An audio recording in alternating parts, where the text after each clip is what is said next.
Who here knows about a little known platform called Kajabi? I would hazard a guess that most of you, if not all of you, know what Kajabi is.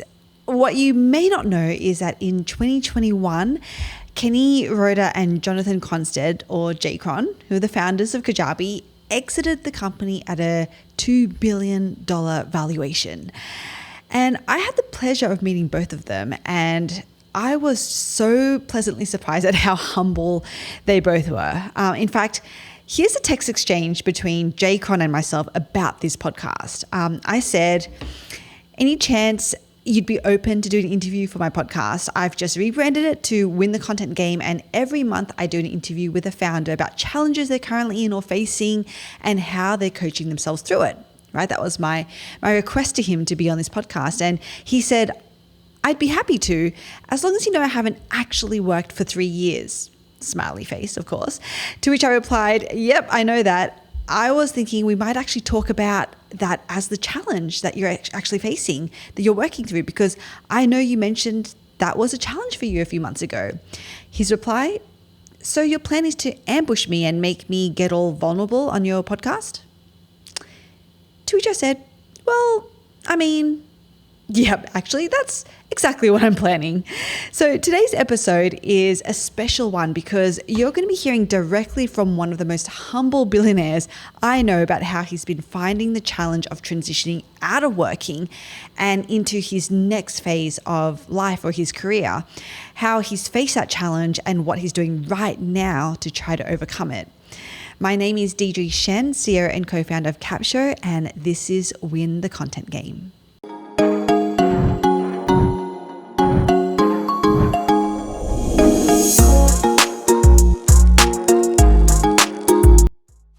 JCron, so you kindly reminded me in our text exchange that you haven't been actively working for the last 3 years.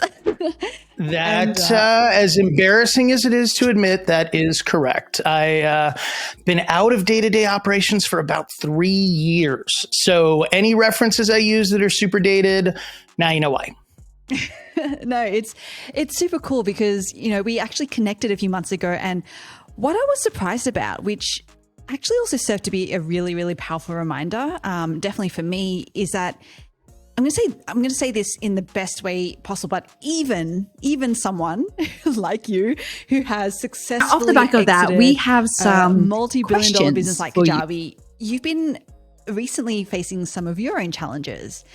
And I was keen to bring you onto this podcast because, you know, it's almost like no matter where we are in this entrepreneurship game that we're all playing, you know, whether we're just starting, whether we're scaling, or whether we've exited, we're always going to be facing challenges. For each of the piece of content that you're creating on YouTube. To coach ourselves through these challenges that actually question always comes up to be like, okay, how relevant? Like, for example, we have, you know, we create content on content marketing and the importance of creating content that's going through. Really paint the picture for us. Sure. It's pretty simple. You know, there's always the metaphor that everyone uses, like, you know, a dog catching a car. What are you going to do when you catch it? And I think that so much of entrepreneurship is choosing a goal, going after it, choosing a goal, going after it, choosing a goal, going after it. Then you achieve some of the goals that you thought you might not achieve till much later. You achieve them differently. You achieve them faster. And you're left with this feeling of like, well, okay, I didn't know it was going to go this way, this quickly. What's the next goal? And when you haven't identified that, it can be a little bit unsettling, you know, because you kind of reach areas where things change that you used to assign a lot of value to. You know, maybe it was a certain amount of money, maybe it was a certain house, a certain car, a certain something, and you get it, and you very quickly realize that it doesn't work the way you thought it would. And so you choose something one step beyond that. And then that doesn't really make you feel the way you thought it would. So you kind of end up on what they call this hedonic treadmill, where eventually you've had it happen enough times that you start to realize the next thing isn't going to solve it. And it kind of prompts you to begin asking different questions. You start looking more inward and asking, well, what do I really want? What do I want my life to look like qualitatively, not necessarily quantitatively? How do I go about impacting the world and leaving a legacy that I care about? It prompts bigger questions that for somebody like me who sort of thinks in terms of growth, scale, and marketing campaigns, they're harder to answer. Wow. Okay. Let's dive into that a little bit in terms of what maybe map out for us, like what were those kind of goals that you were striving for? And if you were to sort of speak to that JCron, like what would you kind of tell him? Would you be like, yes, keep going, or would you have different advice? It's hard because so if you go back to what I think kind of drove my, I don't know if I'd say unhealthy, but let's call it abnormally focused pursuit of success.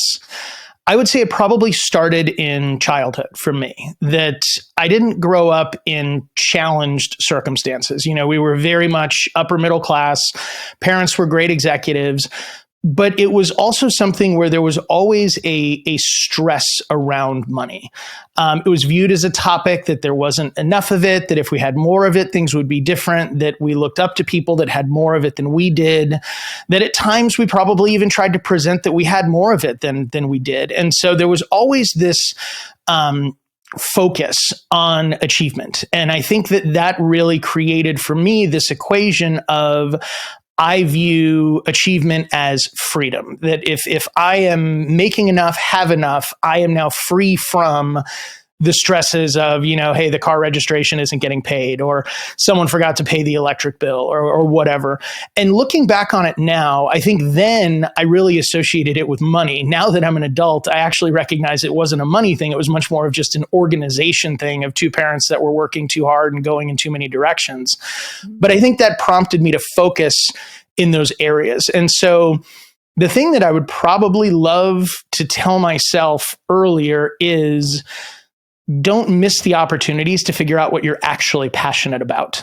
A lot of my friends, were they to trade places with me, I think they'd be far happier than I am. Like I have friends that, man, they'd spend all day building hobbyist speakers because they just like building speakers, or they might go scuba diving everywhere they could go scuba diving, or they might golf 5 days a week. Like they might have a hobby or a passion that occupies so much of their joy that they would pursue that.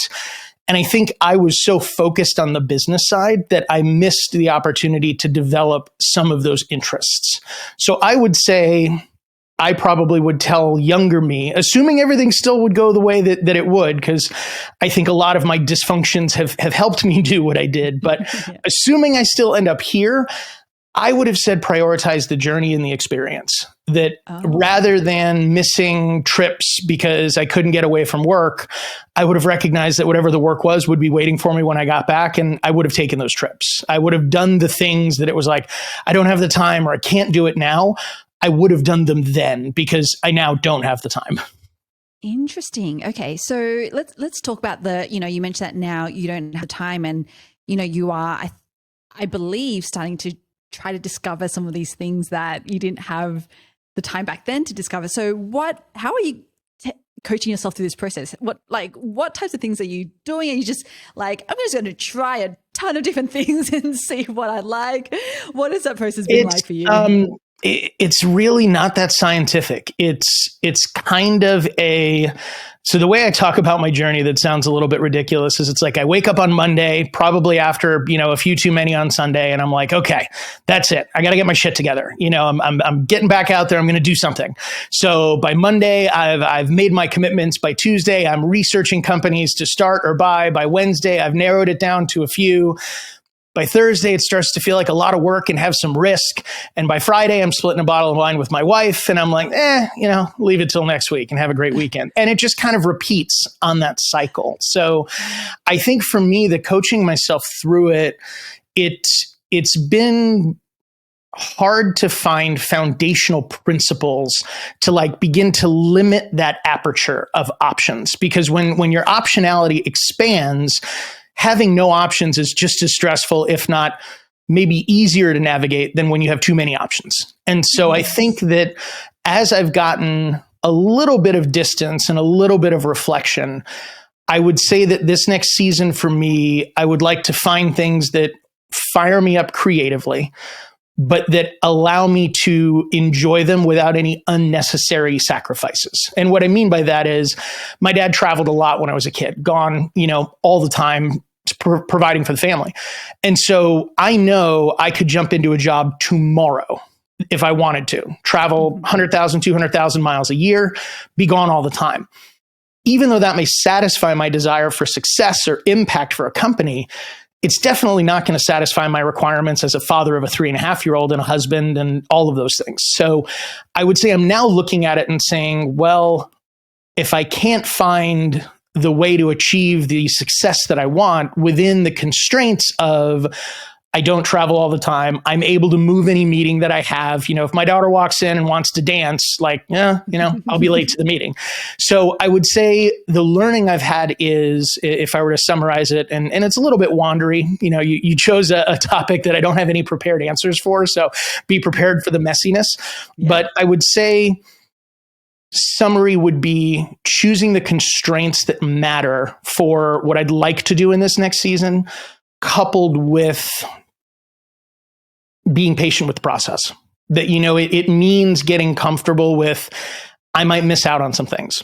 I might miss out on some opportunities that don't fit that heuristic of what I want my family life to look like and what I want all those other aspects to look like. It may mean that I miss opportunities because I'm not going to travel. It may mean that I'm going to miss opportunities because I don't want to risk that big financially. And getting to the point where accepting that's the part that's hard for me. Because I want to say yes to everything. Just like any entrepreneur, I want to go after every opportunity possible all the time. Yes.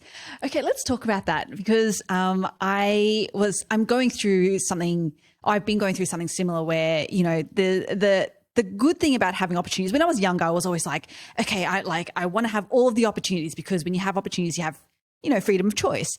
But then the shadow side to that is what you said, which is with that freedom of choice, it's it's almost a procrastination tool, right? And then you blame. Well, I think it was Tim Ferriss who said that busyness is the new laziness, that busyness is even worse because it just indicates undisciplined thought. Yes. So given that, how did you get, okay, I should ask, when you were building Kajabi, did you have this same, because I'm sure that you had opportunities out of your ears while, in all different aspects. And what did you do in those moments of trying to keep yourself focused and disciplined on what you need to do to achieve your goal? I was fortunate in that regard with Kajabi because I had absolute unequivocal certainty that it was what I was meant to do. There was not a moment that I was at Kajabi where it was like, could do something else. Is there something else I want to pursue? It just hit so many things for me, dead center. Never even came up. There was never a moment where I was like, oh, maybe I could pursue something else, or, oh, maybe I'll look at that other thing. Never came up. Yeah. And what about in terms of because I'm sure that there were opportunities even within Kajabi in terms of maybe there are opportunities in a whole host of partnerships or, sure, in product suites and features, there would have been a ton of things that you would have been juggling with at that time. So yeah, how did you stay focused on what it is that you needed to do? So that one I would probably say was a bit of more art than science, but I would say that our ultimate acid test for the prioritization of anything was our customers. That we very quickly realized the fastest path for us to achieve success was through exponentially scaling the success of our customers. And so whether it was the anecdotal constant presence in our customer groups that Kenny and I maintained, whether it was watching our customer service, customer support, customer success feeds and seeing what came out of there. But ultimately, the prioritization always came down to, well, what's going to have the most impact for our customers? And that was what we always solved for. So beginning with that process, it very quickly got rid of a lot of things that are distractions. And then let's call it the creative process of, well, what will have the most impact? That was more of a discussion. You sit down with your engineering and product teams and it's like, okay, this one will have a real big impact for our customers, but it's going to take us 6 months to a year to ship. Well, okay, that's great. They need it. It's going to be awesome when it's done. But what are we going to do in the interim? Because we're not going to go 6 months or a year without giving our customers something cool that will positively impact their business. So almost in a way, I would say it's kind of like that college professor where you've got the metaphor of, is this bucket full? And, no, not yet. So he puts in some giant rocks, fills it to the top. It's like, is this bucket full? And they're like, well, yeah, it's full. And he's like, oh, well, then he puts in smaller rocks and fills in the crevices. Well, is the bucket full?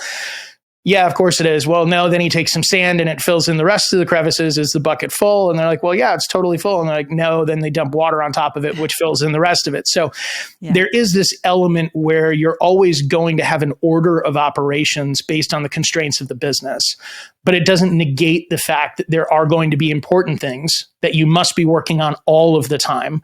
And then there are going to be medium and smaller wins that you can have that keep things interesting and exciting while you're working on the bigger things. And so to us, continuing to provide those wins and those opportunities along the way is what gives a company the trust and the permission to ask a user base to wait longer for some bigger things.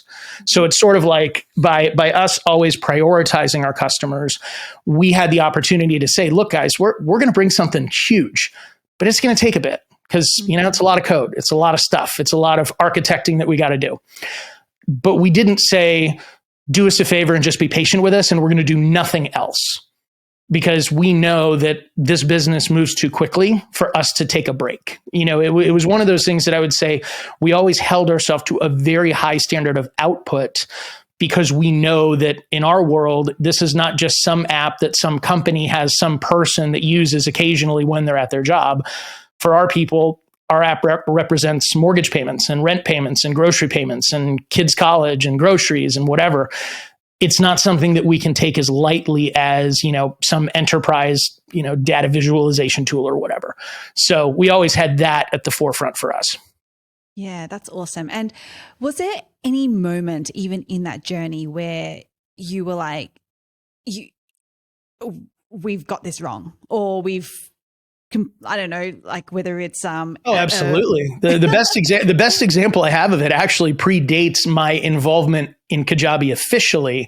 For those of you that don't know, I met Kenny Reeder, the founder of Kajabi, probably about 6 months after the company started, and, consulted for them early on. And we developed a friendship while I was consulting, and that friendship continues to this day. So I had a very unique vantage point for the seasons of Kajabi, even before I joined as partner and president in 2016. And the moment that I would say that was a huge inflection point in the company was when Kenny kind of said, we're going to do the unthinkable. We're going to take the Kajabi 1.0 platform that brought us to market, and we're going to completely cannibalize it over the course of the next year. And that became what was, Kajabi Classic and New Kajabi, now just Kajabi. But that moment was when Kenny said the industry is changing. The previous iteration of Kajabi would not have allowed for email, would not have allowed for the flexibility of themes and courses that we had, would not have allowed for the architecture for us to do what we're doing now with communities and other add-ons. And it was a moment where Kenny said, if we don't start over and build on a foundation that will allow for this, we run the risk of becoming irrelevant. So I would say the biggest moment that we quote unquote got it wrong was actually more good standing in the way of great. It wasn't wrong like, oh my gosh, this is terrible. It was, if we don't have the willingness and intestinal fortitude, or grit, as Kenny calls it, to do this, we're going to regret it, and we're not going to be able to achieve what we'd like to be able to achieve. Oh my gosh, that is resonating with me so much, because we're actually going through our own rebuild right now. Yeah, the way that it actually, I've always loved it is a friend of mine who gave me my start in this industry, Joe Paula. She always says, be willing to destroy whatever is not excellent in your life. And because ultimately it's just a form of settling. Like, even if it's good, if you know it could be or should be better, good is going to stop you from getting that. Wow. Okay. Now talk us through how you make a decision like that. And it can be even at the time when Kenny was like, we're doing this, but what went through his mind? I mean, I know you can't read his mind, but at the time, I'm sure you had a lot of discussions to be like, was it a gut thing that it started with, or was it because you were literally having users tell you something? Like, what was it that really? I would say it's both intuition combined with living close to the customer. It's one of those things that it sounds so simple and everybody says they do it. Everybody says, oh, I live close to the customer. Oh, we live close to the customer. Oh, we do customer interviews. We live close to the customer. So there's a balance, I guess I would say. Like, you've got the Henry Ford joke where it's like, if all I did was listen to my customers, they would have gotten faster horses that ate less. So there is a part where it's like, my customers don't know what I could bring that would innovate and move it levels beyond. That's where the intuition informed by the marketplace comes from. However, the customer portion will often inform the intuition and lead you to that conclusion anyway.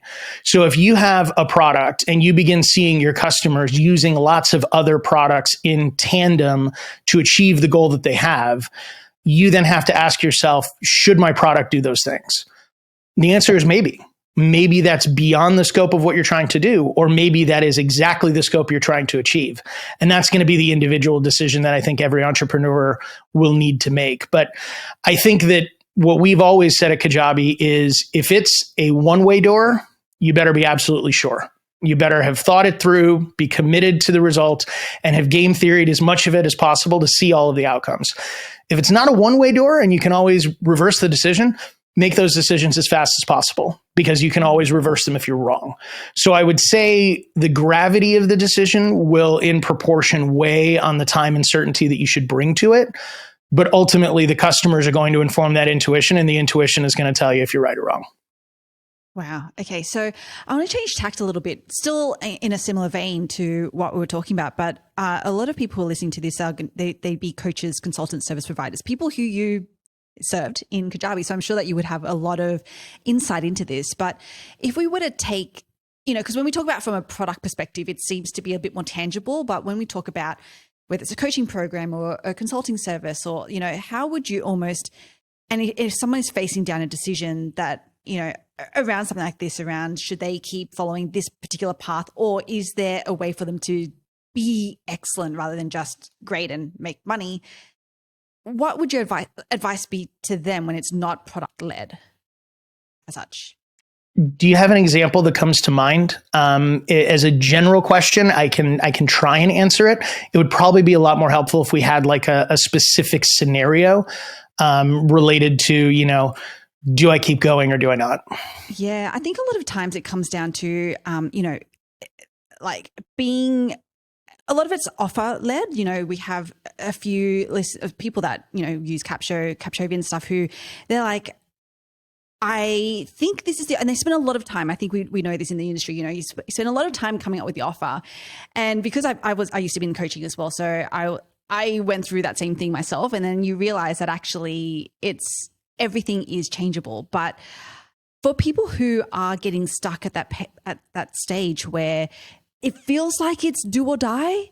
And what would you say to them around like how they just keep going? How do they proceed? How do they just make those decisions and commit when there is no certainty at the other side of it? Like we just can't, because that's just the game that we're playing. So I would say the first story that comes to mind that might be instructive was one that Joe Paula shared with me very early on in my career. And he was a carpet cleaner, and he got invited by a friend of his whose father was very wealthy, successful, to go out on a boat, ride some jet skis, have some fun. And Joe was kind of talking to this guy's father about the carpet cleaning business. And if I remember the story correctly, and, Joe, if you're listening to this, if I don't, correct me, but Joe was kind of complaining at the time, like, terrible industry. Nobody makes any money cleaning carpets, blah, blah, blah, blah, blah. And so the successful dad just kind of looks at him and says, well, do you know of any people that are making money in the carpet cleaning business? And she'll say, oh yeah, these people and these people, they're making money. And he's like, well, if there are people making money in the industry that you're not making any money in, you're the problem, not the industry. So I would say, number one, I would take a very hard look at the industry that is out there and ask, is there a predictable, verifiable level of people achieving the level of success you would like to have that would indicate that it's possible? And if the answer is yes, then it means that there's elements you need to learn, improve, optimize, adjust to get those results. If the answer is no, you may have chosen an industry that might be exciting for you, but it might not have enough pain to drive purchasing behavior. So we see this often at Kajabi where, and the thing that I remember the most, there was a woman who, quite frankly, was an unbelievably compassionate person. She was wonderful, really wanted to create a course that she had experienced some very traumatic things. And she wanted to create a course that would teach people how to communicate with people that were in grief, that had experienced something traumatic. How do you talk to somebody that's in that state at that time? And my first question for somebody like that in something that specific would always be, how are you measuring success? Because if success is measured by, I just want this to exist and to benefit the universe, well, then it really should exist as a YouTube video and a blog post, maybe a download, just something that the world can find and access and benefit from.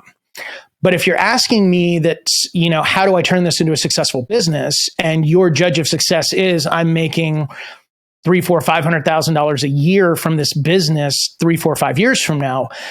That's where I'm going to say, if you can't show me someone who's driving a business like this via organic content or advertising, or anyone who's proven that someone would pay for this knowledge, I'm going to say that it's passion for you, but that passion will become your prison or your purgatory as you continue to beat your head into the wall to sell something to a market it doesn't want.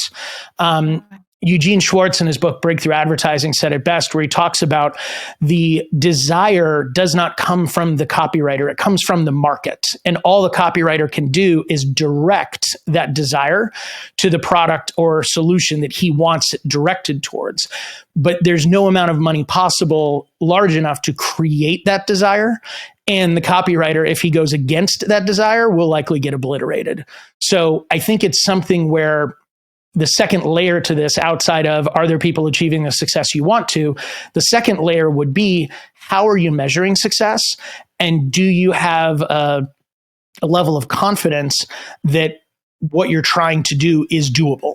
Versus this might not be a business. It might be fun. It might be a bonus. It might be a great service project. It might be a lot of things, but it might not be a business. And that would be another point. I see this often when you have people that have an amazing lifestyle business and they're like, I want to scale it up and sell it. And it's like, I don't know that you can. That's a lifestyle business. And then you have people that have a scale up business that, would prefer a lifestyle. And it's like, well, it's not going to scale if you build it like a lifestyle business. So I think that those qualifiers of, are there people doing what you're trying to do? Number one. Number two, have you validated that it is a business, not a passion that will lead to prison or purgatory? Number two. And then number three, asking yourself, what type of business are you in and what is it capable of? The vehicle that you're driving, basically. Wow. That's amazing. Okay, so then on that topic of like seeing whether there are other people who are successful in the industry that you're in, what has been your approach to competition and competitors? Like, has it been something that has kind of like sharpened your competitive edge, or is it something that you've been like, I think competition largely depends on the industry. So if you're looking at an industry where the outcome is binary. So let's say you're in the world of merchant processing and your job is to sell credit card processing services. That's highly commoditized, highly competitive, and a major set of golden handcuffs. Like once you get somebody locked in, likelihood of them switching for 10, 20 basis points, almost non-existent. So if you don't get that, you're likely not going to. In that business, competition is a very real threat, and you need to build your strategies contextualized adequately for the competitive environment you're in. Now, if you were to look at other environments, I would probably say my general set point is a rising tide raises all ships. That if you are in a universe where you're helping people with podcasting, it doesn't mean that there can't be lots of people helping people with podcasting, because everyone's going to want something different. Everyone's going to want someone different. Everyone's going to identify with a different brand, a different story. So to me, I don't know that I would be bothered by competition. I would quite frankly view competition as almost bringing people to market that will eventually find their way to me. Like, hey, thanks so much for introducing this person to podcasting. I think I'm pretty awesome. So eventually they're going to want to work with me. That's kind of my attitude. Like it's sort of, I guess for me, it's more of a mindset that it's like, even if you don't seat me at the head of the table, in my mind, wherever I'm sitting is the head of the table. Like it's just the way that I kind of try and show up in the world. So competition for me, I'm going to hopefully view it as it's a discovery mechanism for them to be in this universe that I care enough about to participate in. And hopefully it results in them finding me. And if they don't, that's cool too. It just means that there's more people in this universe that I'm operating in. Unless you're in more of a binary land grabby, super competitive kind of thing. Yes, that totally vibes with me. And I think a lot of the people that we serve as well. So thank you for sharing that. What's next for you? Or is there nothing are you just going to be chilling out? I don't honestly have a great answer for that. I finally finished my book. The book will be out in July, and I don't know necessarily the closest I've come after all of the wandering of, 3 years outside of, I identified as a guy that did a thing with a company and now I don't do that thing. So who am I?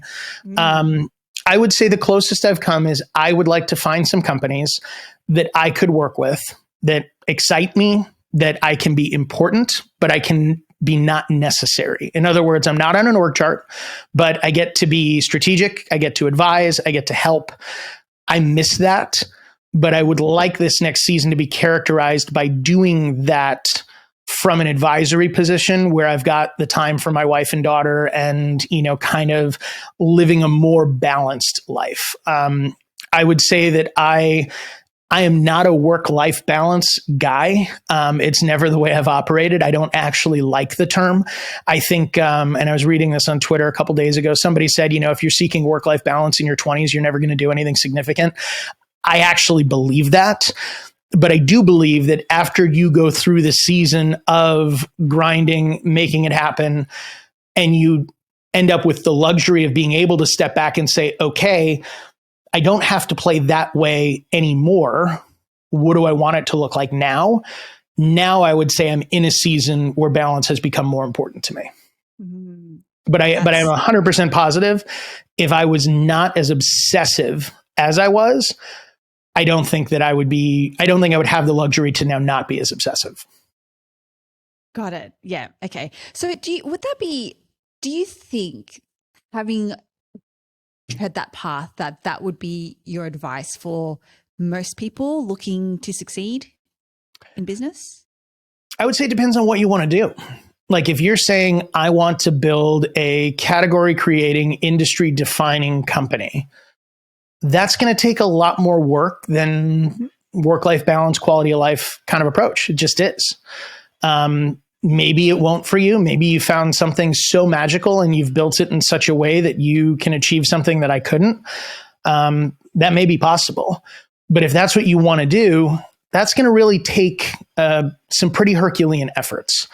Now, if you said what I really want is I don't have any desire to have that. I have a desire to build a life and have a source of income that supports my life, then I think that's a very different exercise. I think that's much more of a lifestyle design than it is a blueprint for a company. So I think that it ultimately depends on what do you want to build. And once you know what you want to build, then you can have all of the questions that inform that. So awesome. Okay, I am mindful of time, and I could talk to you forever. So where would you like people to connect with you? I'm not a huge social media guy, so LinkedIn is probably the only presence that I actually have that I do anything with. I'm on Twitter, but I don't really post anything there. It's just to read stuff and follow people I like. But yeah, hit me up on LinkedIn, and always happy to help in any way that I can. But $1 Billion Bullseye, the book, will be coming out in July, and that'll have a whole lot more in it on our journey and what we learned and how we did it. So that's Amazing. About it. Awesome. And I'm sure once it comes out, we'll get you back on so that we can talk a lot more about the book and promote it. So thank you so much for for joining us. Yeah, of course. Happy to be here and happy that people are plugging into what you're doing to help them win the content game. So for everybody watching, listening at home, you're going to want to stay close. I know that Deidre has some pretty amazing stuff planned and, she's out there every day on the field doing it alongside you. So what you're hearing is what's working right now and you're not going to want to miss it. I cannot wait to get my hands on JCron's new book when it's launched later this year. JCron covered so much in this interview with so many gems. So I'd love to hear from you. What's one thing that you heard that inspired you or motivated you to just keep going? Let me know via the show notes if you're listening to this on the podcast or in the comments below if you're watching this on YouTube. My name is Deidre Shen. Thank you for being here. And as always, stay intelligently lazy.